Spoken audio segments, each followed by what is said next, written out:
welcome to the Busted Knees and Pretty Trees podcast. We're happy to be back in the Toasty Dungeon studio. Our mics are fired up, the electric fire is quietly humming, and the air is buzzing. Why? Well, today we brought with us a special guest. But first, allow me to introduce the other fellas. I'm the host of this beloved pod, Travis J. White, and I'd like to mention I have a new furry. Not that kind of furry. A microphone pop filter.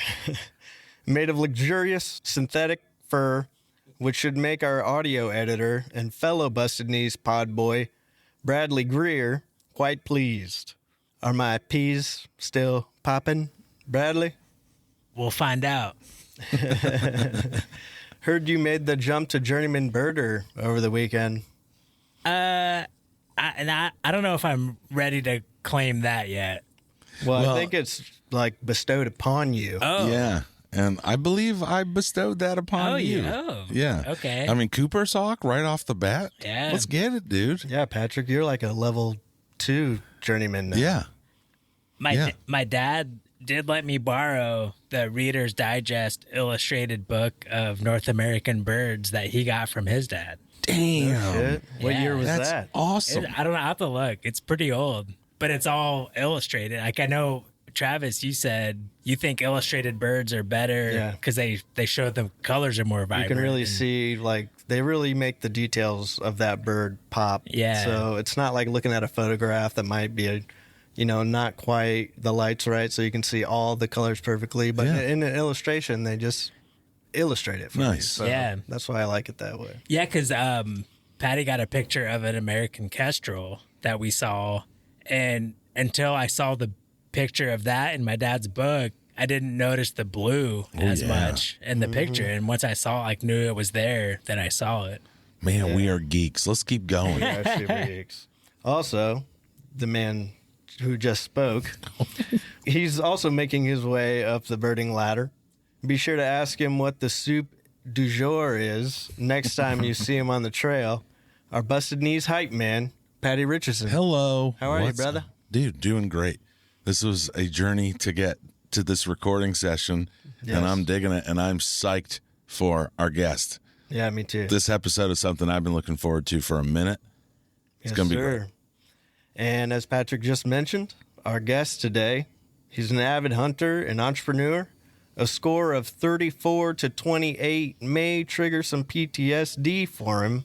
Atlanta Falcons fan and newly minted friend of the podcast, Ricky Ryan. Thanks for coming, man. Yeah. Yeah, thanks for having me. Unfortunately, my birds are dead. Yeah, they are. Man, I had high hopes for the Falcons, dude. I did. I told Ricky it. I mean, dude, Kirk Cousins going down there. Yeah. The running, Kyle Pitts, Drake London. Like, dude, you know how I feel about Drake London. Bijan Just get big, homie. Yeah. Bijan, just get big, homie. That's all you got to do. And they did it for a minute. Yeah, they fell off. Kirk, he went like 11 touchdowns and 11 interceptions in 4 or 5 games, and it was sad. So, Motherfucker. yeah, it's all right, though. Next year, like we always say. Every you year. guys were so close. So close one year, and then you're like the Colts now. Oh, Oh, okay. There's a News News Panther. Panther's going, dude. So, Ricky, if you don't know, dude, that's when Brad gets into he puts his costume on, turns into the News Panther. Let's go. Yeah, let's go. so in lieu of this week's hunting-themed episode, I have 3 headlines I'm going to read to you that come from the hunting world. From the DNR, deer test positive for CWD in Mecosta County. CWD detected in white-tailed deer in Manitowoc County. And then coming from Iowa, deer population dwindles due to diseases. I'm feeling like there's a similarity with these stories. Manitowoc County is kind of in the middle of Wisconsin. On the east side, it's up against Lake Michigan. It borders Lake Michigan. And Mecosta County is basically in central Michigan. And that was the first case of chronic wasting disease in both counties. So have you guys ever heard of CWD, chronic wasting disease? Very little bit. You? Yeah, I mean, it's always kind of been something that's been around, but I don't think anybody that I knew that hunted really thought it was like a threat. Or, Really? Yeah, I don't think. I mean, yeah, it was a thing, but it just seemed rare that anybody would bring it up. Like, it's not gonna. Well, I'm psyched. Yeah, it's one of those things that's pretty controversial because there's not like a direct link between CWD and humans. And a lot of people think it's not really like it's spreading, but it's not really that bad. Not that many deer have it. What are your initial thoughts when you hear CWD, Ricky?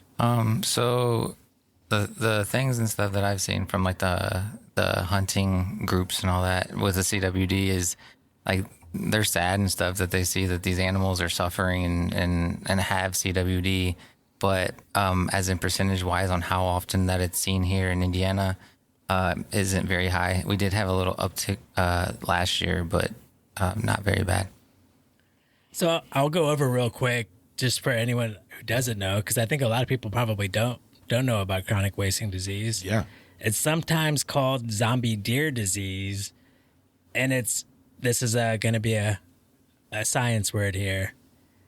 It's a transmissible spongiform encephalopathy. Nice try, Brad. Nice try. You got it? Not a clue. Nope. Or TSE. So we'll refer to it as TSE. Okay. That works. And it's specifically affecting deer. But there are forms of this in other animals. You would know it as mad cow disease in cows, scabies, and sheep. And when humans have it, it's Crutchfield-Jacobs disease. So it's a brain prion that messes with how the proteins function within your brain, and it mutates them, and it kind of just makes you start going crazy. So this has been something that's happening in deers. It was first identified in 1967 in a government research facility in northern Colorado. This is weird. This part's weird.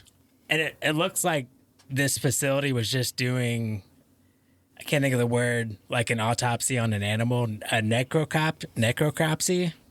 You got me on that Because one. they would find like dead elk or something and try to figure out how did it die, why did it die. You know, I'm assuming looking for diseases. Yeah. But there are definitely conspiracy theories that this was That they're in on it. government-made disease that escaped a lab and infected the deer As population. soon as you said government research facility, my mind went to like the deepest regions. I thought of it was- conspiracy. yeah. So I didn't know that was the case, but you do in the hunting community hear them talking about CWD and EHD about the government in on it. Yeah. No Really? shit. Yeah, you do. Wow. Yeah. Yeah. In terms of just like what population control? of Population humans? control. Not humans, of deer. Of deer. Oh Yeah. wow. Well, Yeah. that's even more interesting. Because I mean, look at a couple weeks ago, we were talking about how they killed all the wolves, like poison traps killed all the wolves. They're testing just it on the wiped them off. animals So- before they. And if they found Release this it. in Just 67, don't mess up my mind any more than it is right now. the fact that this disease is in all these other animals, I don't know that it's anything like targeted towards deer. Yeah, But it is the whole deer family, elk, antelope, caribou, moose. It's identified by chronic weight loss, and the deer just looks like, I think Ricky's described it like it looked like mange, right? Yeah. Just Yeah. whacked out of their minds. Super thin. You can see the ribs. Yeah, I'm looking at Yeah. the photo right now, and you can like instantly, if there was a healthy deer next to it, and that deer Completely you'd be like, lethargic. oh, yeah. Lethargic It's just there. standing there like dazed. They'll be drooling, You can stuff like see that. its spine or rib cage there. Yeah. It just looks awful. And it's always fatal. It's always fatal, no matter what species it's in, humans, deer, sheep, cow, it's fatal to the host. Because of to the those animal. prions that eventually just get folded into Yeah. a way that just destroys your brain dies, Yeah. essentially. There's no antidote. There's no preventative. Like So They- how does it transfer from Yeah. animal to animal? like in humans, it just shows up, and they don't really know a lot of times where it came from. When it's Crutchfield-Jacobs disease, they don't really know like how that person got it, or they can't. And that Crutchfield Jacobs is the same Yeah, as, it's a brain prion. Yeah. but I think we were talking earlier, we were saying that it's the same disease or same prion. It's just one name for humans and one name for animals. But it is like, so the thing with deer is they can spread it through saliva, I think is the main way that it's spread. Because if they're sharing a feed plot. And the brains. The brains is a big one too. Yeah.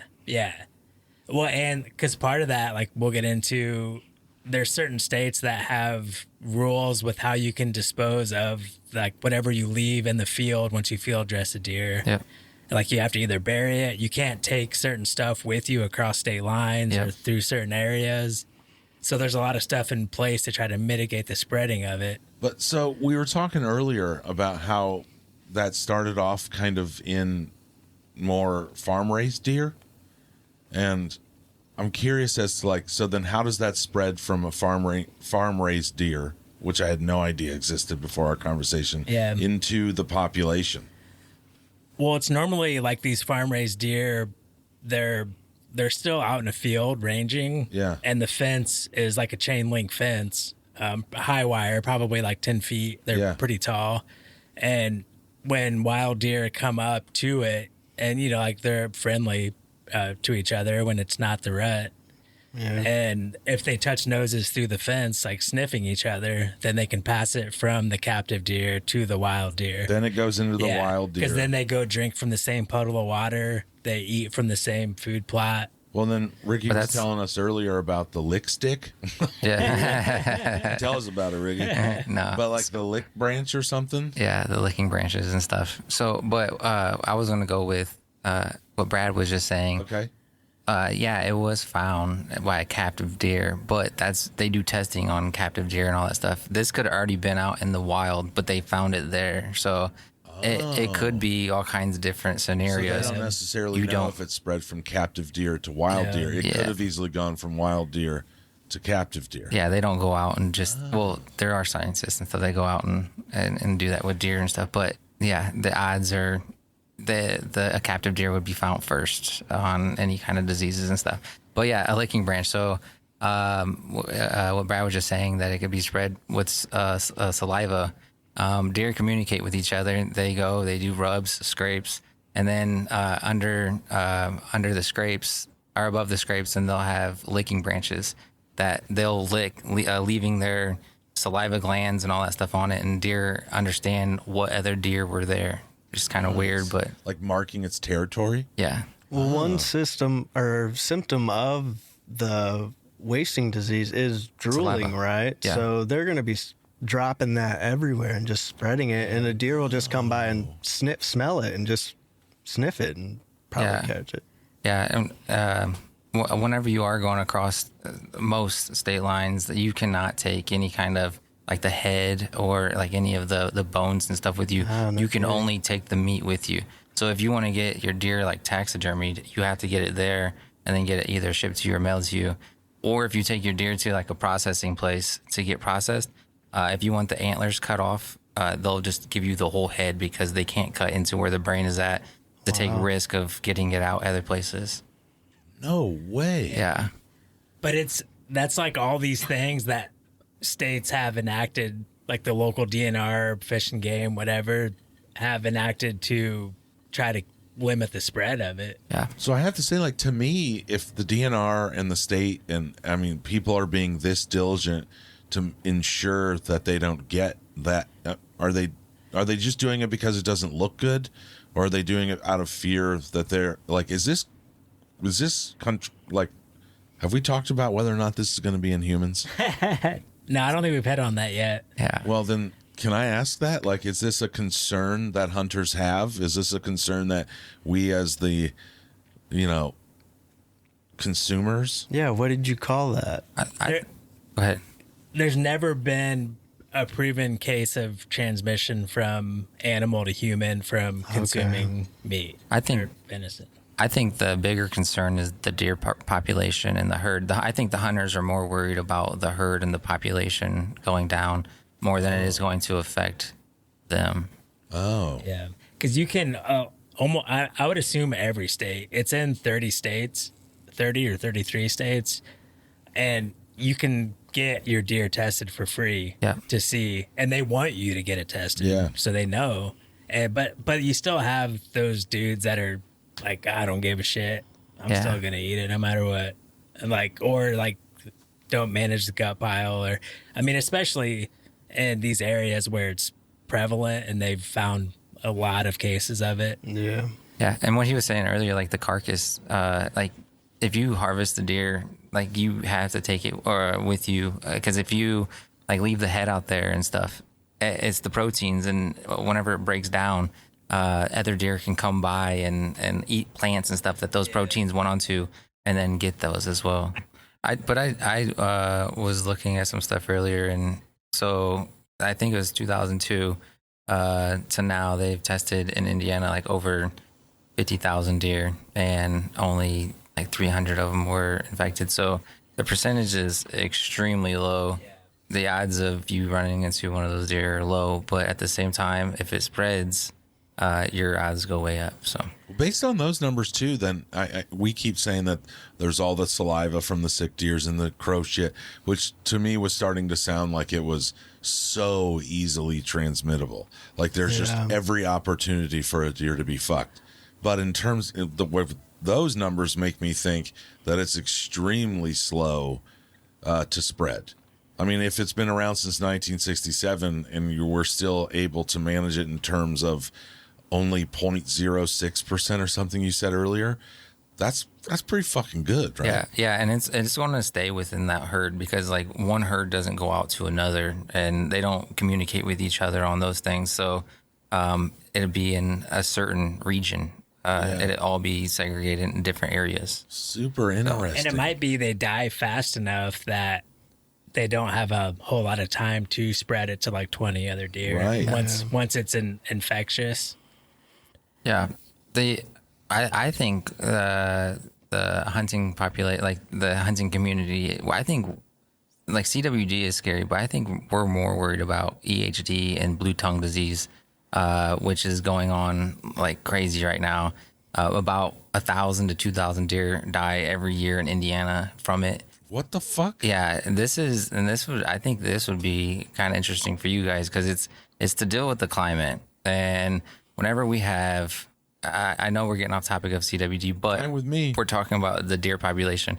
Whenever we have dry, not cold winters, and we have dry summers, there's these little insects called midge. It's kind of like a mosquito, but they don't have the blood sucking thing.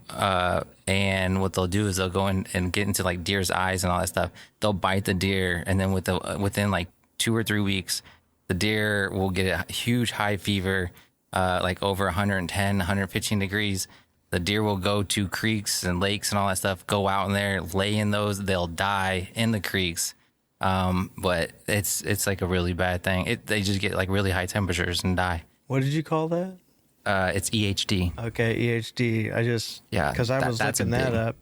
Epizootic hemorrhagic disease. Yeah, we just call it blue tongue. Yeah. Even the name of the insect sounds like it's a pain in the ass, a midge. Yeah, it looks just like a mosquito without the little blood sucking thing. That's funny, because I've never heard of that until about I don't know, it was late fall.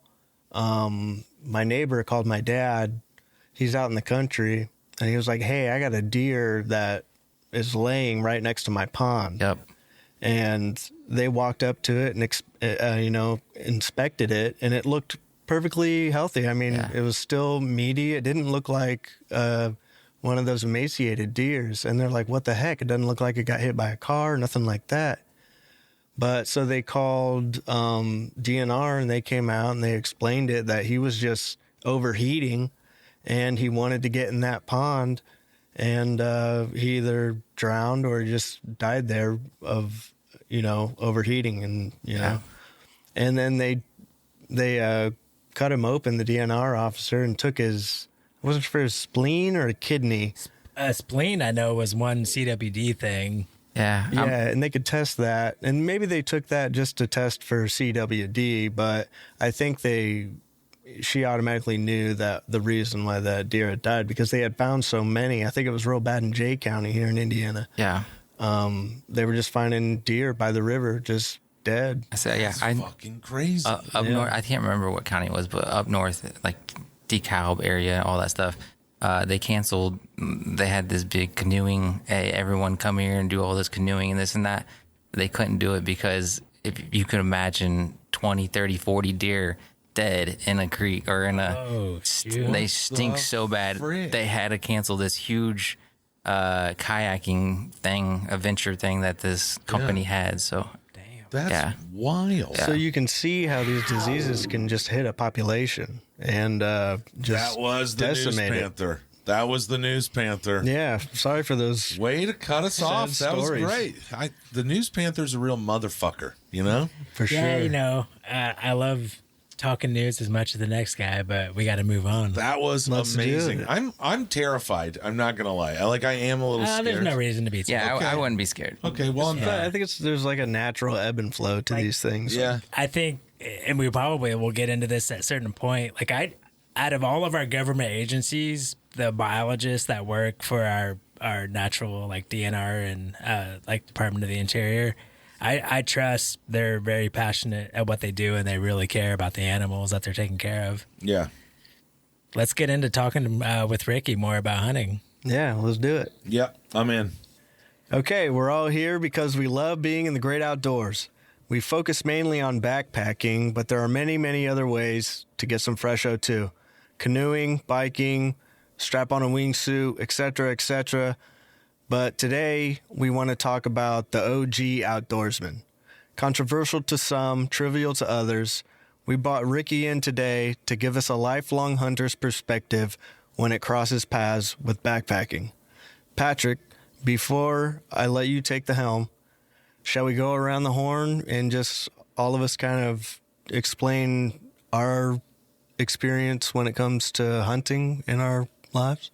I mean, all of my dad's side of his family hunts. I've been up hunting with them. They're all from Michigan and all areas of Michigan. So we go up there hunting. I've gotten 2 deer myself. I thought it was just a very sad and crazy experience. Definitely sat and prayed over that animal. And I tried to use everything that I could from it. I have a deep, profound respect for the animal as a species and a living being. And what I'm excited to talk to Ricky about that kind of correlation between what I hold dear as a backpacker and the nature, the conservation, those things, and how that correlates into the hunting world to try to kind of shore that up a little bit. All right. Yeah. Let's go ahead and look at it. Bradley, what's your experience? I've only sat in a deer stand a couple times, and I've never taken any animals. I've always been intrigued by it. I have a compound bow, and I just kind of shoot that for fun or as like a hobby, kind of a stress relief. But I got that with the intent of hunting, and someday I'll probably get into it. It's more about finding the property to do it in. Property, yeah. Yeah. Ricky, what about you? Born and raised in a hunting family. My oldest brother is the only one that doesn't hunt out of us. Growing up, we were raised up in the inner city, so it was an escape from reality, being able to go out into the woods and seeing all the nature and all that stuff. It's way better than the concrete jungle. So Yeah. For sure. so raised up in it and loved it ever since I was little. And after I got older, stopped playing sports and all that, and kind of went all in on hunting as my sport now. So hunting and fishing. So Yeah, because football's hunting season goes into hunting season. yeah, I just watch the highlights while I'm in the stand. Yeah. Yeah, I kind of grew up in a family like that too, where it was just known that everybody kind of went out and hunted. And I don't think my inner family was as serious about it, but definitely cousins and uncles that were wild about it. And so it was pretty normal to us. And even when somebody would get a deer, we'd take it to my dad's shop and hang it by its hindquarters and take the skin off, and we'd cut it up and, process it right there in the shop. Yeah. And so that stuff was kind of normal to me. I don't know if I felt any way or another about it, but I knew what it was for. And it was kind of a ritual, and you do it, you process it, you pack it up, and you hand it out to all your friends and family. And you're giving them food, and I think that's kind of a really special thing, too, when it comes to hunting. Yeah, it's certainly the history of food, right? I mean, Yeah. food is generally processed and done by the person in the kitchen or the person that has that skill. Yeah. And then you give that to your community members or your family members, and you share at the table. Yeah. So, Patrick, I know you and Ricky have had a long relationship, and oh yeah. you put together this outline for us to, have this conversation about hunting, and it's, the commonalities with backpacking, but also maybe, some more deeper kind of questions about hunting. So let it rip. Well, as I said, I'm extremely curious. I've known Ricky for 20 odd years, and we've had great, deep conversations about these sorts of things. And I'm always curious as to, like how that correlates, how the hunting community correlates with what I enjoy doing in the backcountry or outside or in the outdoors or in the wilderness or whatever. And so I guess in terms of that, like, I guess for this first question, I'm curious for the conservation side of it. For me, I mean, going backpacking, making sure that everything I take into the trail I'm coming out with, I try to teach my son and everybody that I'm around of the beauty and how we need to protect nature. That's how I vote politically, things along those lines. So my question is that where does hunting fit in? Where, as you're an avid outdoorsman and a hunter for your whole life, where do you see hunting and yourself fitting into the conservation side of it? Well, when it comes to the conservation and hunting, I mean, hands down, the money that's coming from the hunting is just absolutely insane going back into conservation. I think like the stuff that I was like looking up it's more than 50% of money going into conservation is coming out of the hunting. Hunting in like what ways? So there's a tax that is put on all hunting, like your ammunition, your guns, your archery equipment, all that stuff. Those are taxes that are put onto that. The Pittman-Robertson Act. Yeah, and those all go towards conservation. All your hunting license. I had it pulled up. I think there's over like $1 billion worth of licenses that are bought per year in the United States, something like that. It's way up there. Do we know, out of curiosity, just like where that money goes? Is there any way to like we say conservation, but like, do we know where that is going in terms of conservation? All your public lands, all your lakes, public lands, stuff Really? like that. Yeah, like when we talk about all the BLM lands. Yeah, they're not getting a lot of tax money. Because that includes like like that goes into the big pile of people that go to their state parks and pay. So not just hunters, but hunters make up the big $1 billion, my lord, like a big majority of that money that helps maintain all of our public lands, right? Yep. Wow. And then there's all kinds of nonprofit like Ducks Unlimited. I'm sure you guys heard of that and stuff. Yeah. So they put a lot of money towards wetlands and stuff like that. So when it comes to conservation, I think hunters throw all kinds of money at it. Yeah. And they're happy to. Yeah, we have no problem. We love it. When it comes to animals, a lot of people, I think, are a little bit ignorant on that subject, and they think that we just want to go out and Rambo shoot every single animal that's out there. Right. Which is crazy because I do like providing my family with food and stuff, but I also love seeing nature and like there's deer and stuff in our backyard, and I won't shoot those deer. I love just watching them, enjoying them, learning more about them. I mean, I think honestly, whenever I'm out hunting, you do see TV shows where people go crazy. I think the saddest part or the worst part of my hunt is when I harvest the animal. Yeah. Like whenever you see the deer like pass and all that stuff, that is sad. Like there's been tears that came to my eyes several times. But whenever you're sitting out in a tree stand or like getting deep into the woods a mile in or something like that, and you're sitting over a creek and then you see a big old turtle come walking down the creek or something like that, or possum just scattering through the fields, bro, there's nothing more cool than that, especially coming from the inner city. Oh, and stuff. yeah, there's so much more going on around you than just nothing, and you're just waiting for a deer to walk by. Yeah. Like, it's all around you. All those animals are still going about their lives. Real quick, I have like with the how hunting pays for itself and pays for conservation, the Pittman-Robertson Act and the Dingell-Johnson Act. So Pittman-Robertson, like I think you were saying, all ammo, weapons, a lot of outdoor equipment is taxed. Yeah. And most taxes go through the Treasury or go through Congress. This tax goes directly to the Department of Interior. Wow. So it's like one of the few government taxes and like funds that is completely untouchable. Like, you know how they always say like they're going to steal from Social Security, like all this stuff. The Pittman-Robertson Act money is like untouchable. Yeah. So And the even Dingell-Johnson's for marine wildlife, so fishing reels, rods, Wow. marine gas. It's all taxed, and it's all hunters and anglers that are paying those taxes. And then that money goes to the Department of Interior, and then they divvy that money up to all the park states.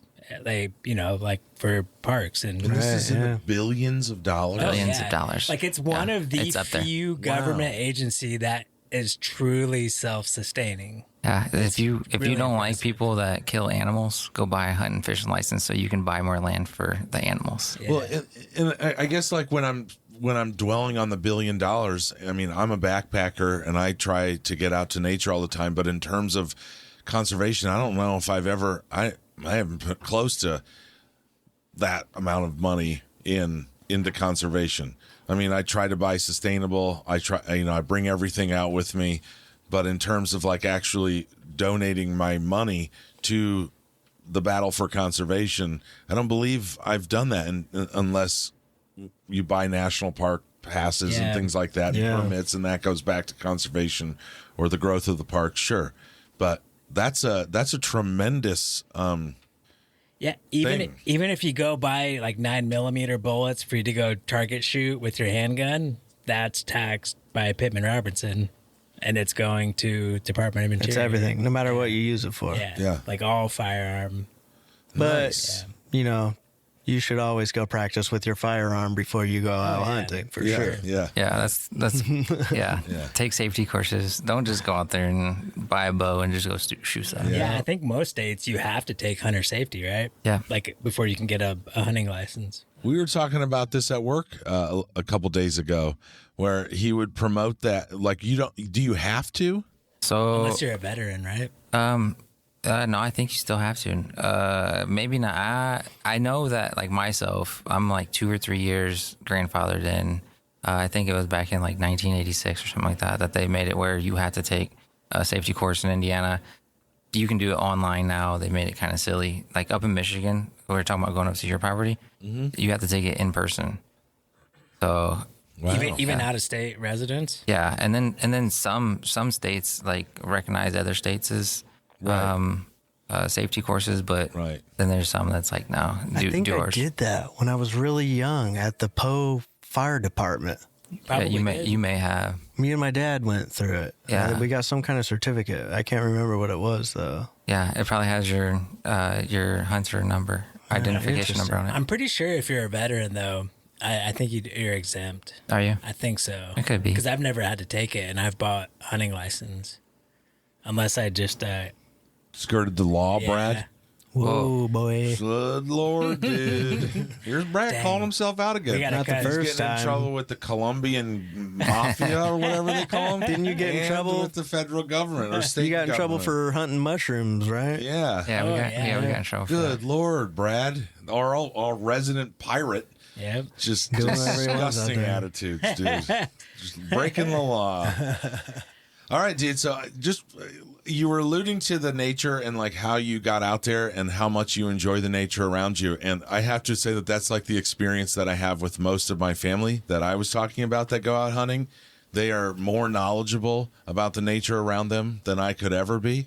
They're more understanding of how the ecosystem works and kind of everything that goes along with the hunting and what you have to understand when you're hunting. You were talking about the CWD and the blue tongue disease, like you knew, like you seemed pretty knowledgeable on those sorts of things. And as a backpacker, I think the reason why I like getting into backpacking is because it takes me kind of like my primal side. I'm going to fend for myself for a week. Everything that I need is on my back. I'm a nomad right now with no home and like those kinds of things. And then for me, when you come off the trail, I think that's that huge reward at the end of it, that I have just survived 20 miles out into the middle of the wilderness with everything on my back. So do you feel that like hunting or hunters, or in your perspective, that is a kind of connection back to earth that you do have, kind of that primal instinct earth being that you are? Yeah, it's definitely a challenge. So that's going out there, Mother Nature, dealing with all that freezing cold, challenging yourself, just knowing that you can provide. You don't have to be like, oh, I got to go to the grocery store and buy this. Like, I can go out and actually get it. Yeah. Like things along the lines of that. Another thing is like I pretty much know where my food came from. Like, and then whenever I'm sitting down at the dinner table, I'm not. There's a lot of people I think that eat meat that just don't understand at all what that animal has went through or this or that. And I don't know. It's just always been a thing to me, as in like a pride that I can go out and do something without having the convenience. Yeah, especially in a day and age like this where it's very much fast food and you go to the store and you buy everything. Now you can get everything at a grocery store shipped straight to your front door. And in a world like that where you can say that you know exactly where this food came from, that you harvested, you took the time, it's got to feel like it's more of an appreciation for what you're eating. Yeah. But the bad thing is whenever you talk to non-hunter, or not non-hunters, but anti-hunters. Those assholes. Yeah, the anti-hunters. Yeah, I agree. Sorry, Brad. No, Brad's he's disgusting. not anti-hunter. That's sorry. I hope he's not anti-hunter. No, you're not anti-hunter. Why would Surprise, you? we brought an anti-hunter. I said, why would you? That's why I didn't know what I was getting called out for. Sorry, Brad. I said, why were you eating the sausage? But no.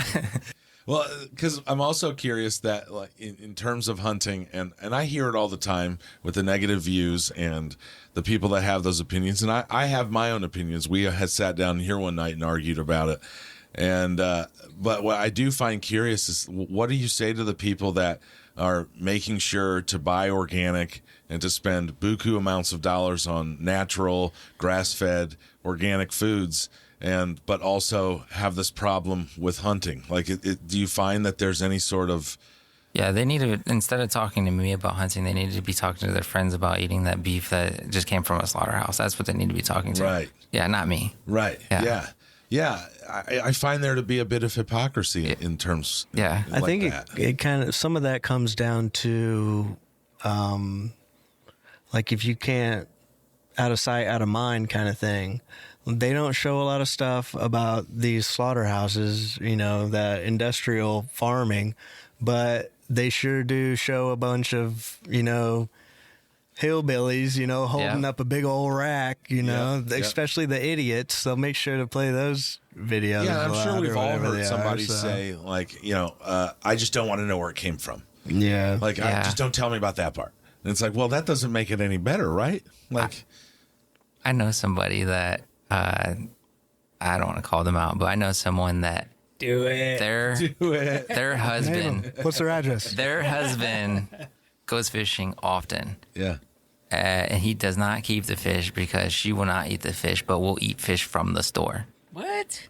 Yeah. See, to me, but that's the mentality that people have. I mean, everyone Is he just eats... a really bad cook? No. He's actually really. Travis with the banger question. He's actually a really good cook. Yeah. Yeah. It just, she will not eat anything wild. I find there to be such a strange But I bet thing you, with that. I bet you she'll buy a bag of fish from the store that says wild caught and eat it. Yeah. Yeah. It makes no sense. It doesn't make sense. That is pretty wild.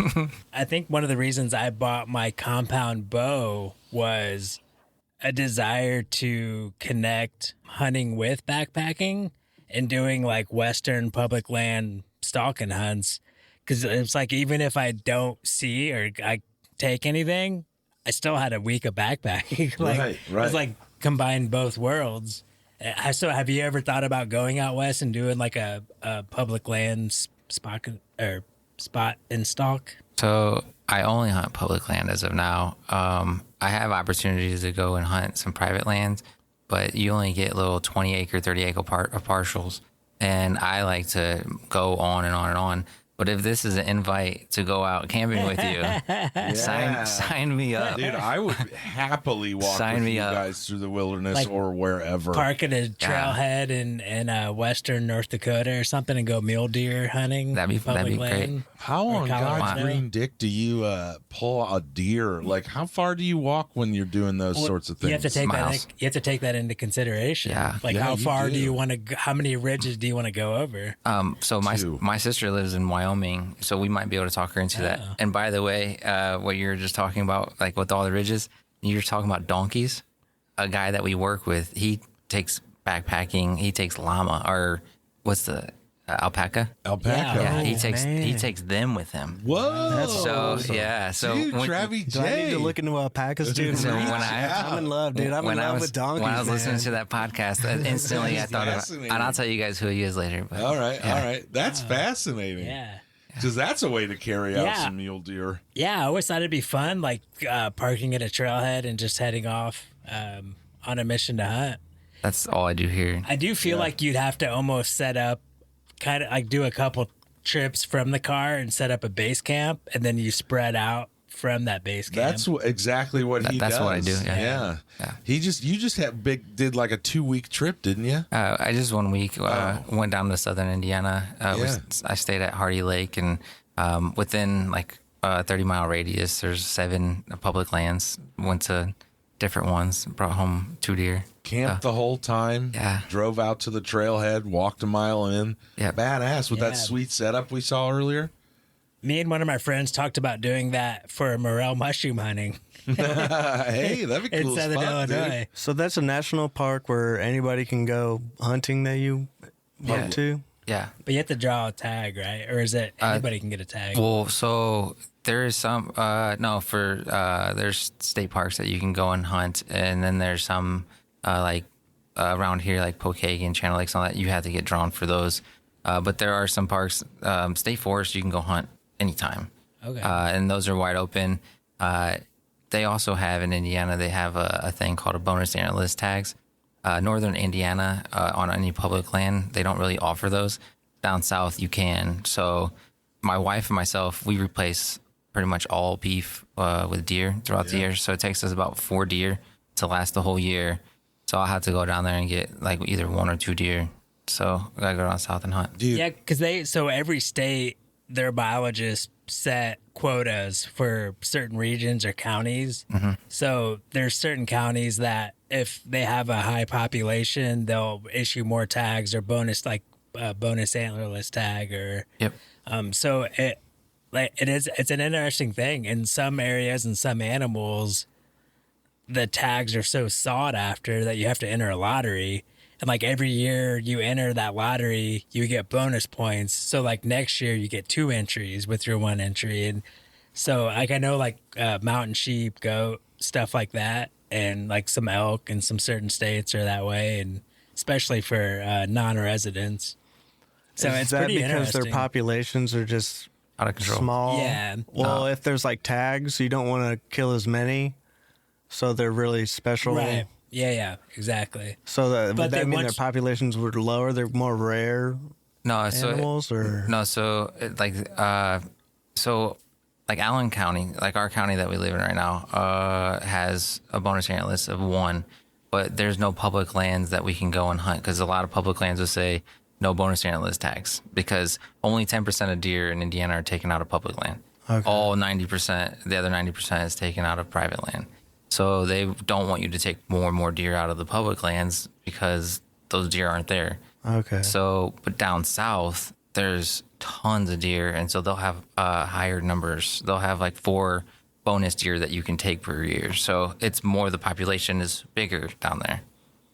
Okay. But that is where I don't know if I knew this 10 years ago or so, but like it is all a very well managed system. Yeah. Like they know how many deer are taken every year, they know what the populations are, and they use tag limits to manage the population. It's pretty interesting. And it's pretty strictly enforced. Oh, I yeah. feel like the way the tag system and all that. And Yeah, 'cause where it's- did you get it? Like, because it's a crime if you yeah.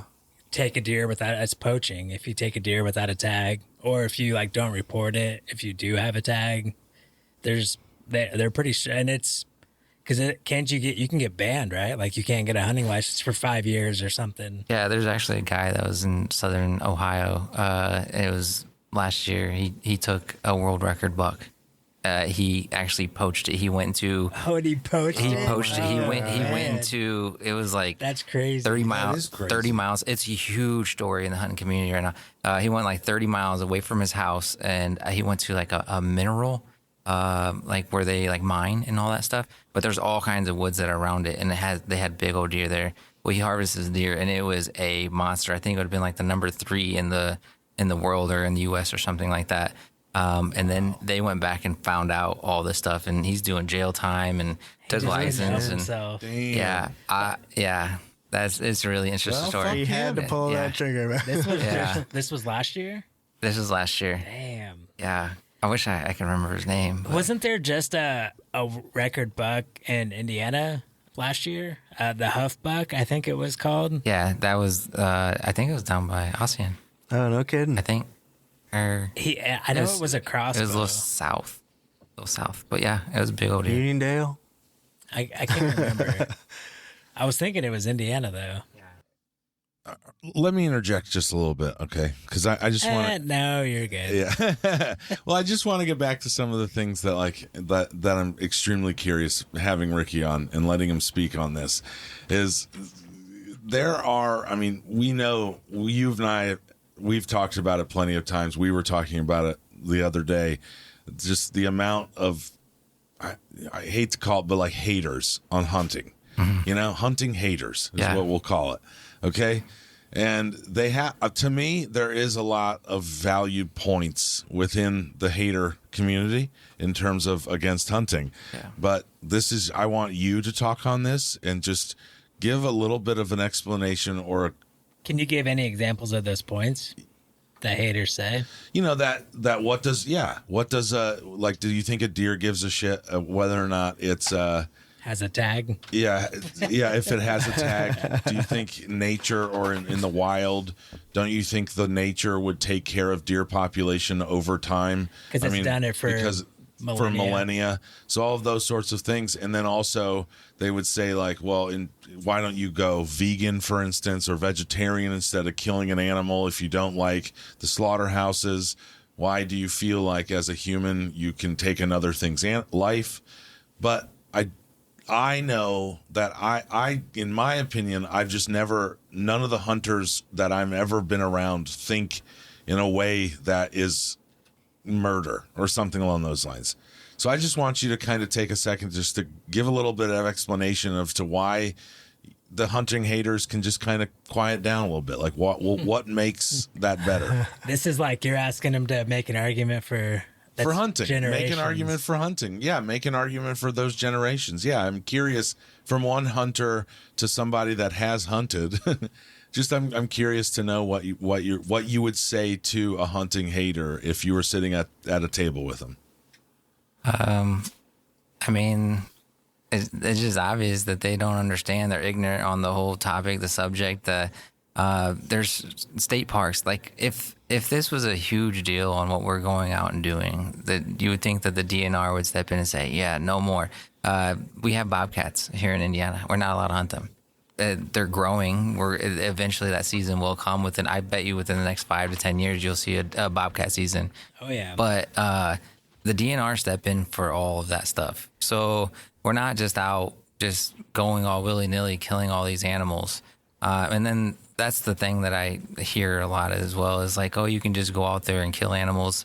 But then they completely forget what they just ate last night. And it makes no sense to me. The difference between myself and those people is I am the hitman and they hire a hitman. Oh, That's it. Yeah. Yeah. And I have, like, whenever it all happens and all that stuff, I have that in me where it's like, man, I just harvest. I just taken an animal and there's that little bit of resentment and all that stuff inside of me, that doesn't correlate with them at all. They don't give a shit about animals. No, it's a divide because everybody anthropomorphizes animals and puts human qualities on animals just because they're cute and cuddly, and just thinking animals are the same as humans and they have feelings and they're conscious and they think what you think, and there's no way around that. I think once you have that, like, it's pretty hard to erase that bias from your head. Yeah. Yeah. All right, dudes. I think we could probably go on for the rest of the night with all of this. Yeah, for real. Because, Ricky, you are so interesting and you're very knowledgeable, and it's such an awesome time to have a conversation with you. I've learned so much. Yep. But we need to take a break, and maybe we'll get you back down here sometime, and we can talk about hunting, maybe fishing again. But right now, I think we're all ready to get out of here and end things. But before we do, I want to mention your website, gotobait.com. Tell us about that. Yeah, so I have a company. It's Salt Plastic Lures. It's go with the number 2 bait.com. You can get all kinds of salt plastics for artificial fishing, freshwater here, mostly Indiana. I mean, you can do it everywhere else, but that's what it's applied for. So yeah, we'll put a link up in our socials. Yeah. So if anybody's interested, check us out on those, and you'll be able to go straight to his website. Hell yeah. Support local. Yeah, Let's damn do right, it. dude. Damn right. I'm wearing the hat. Baby. Oh, yeah. Get a hat, too, while you're at it. Get a hat on that side. I'm going to get me one. Yeah, and we'll definitely get more into that in fishing next time Ricky comes back. Fuck yeah. Ooh, there we go. Yeah. All right, guys. Let's get out of here. All right. Thanks for listening, everyone. Keep on sauntering. Yeah, thanks. Bye-bye. See ya. yeah.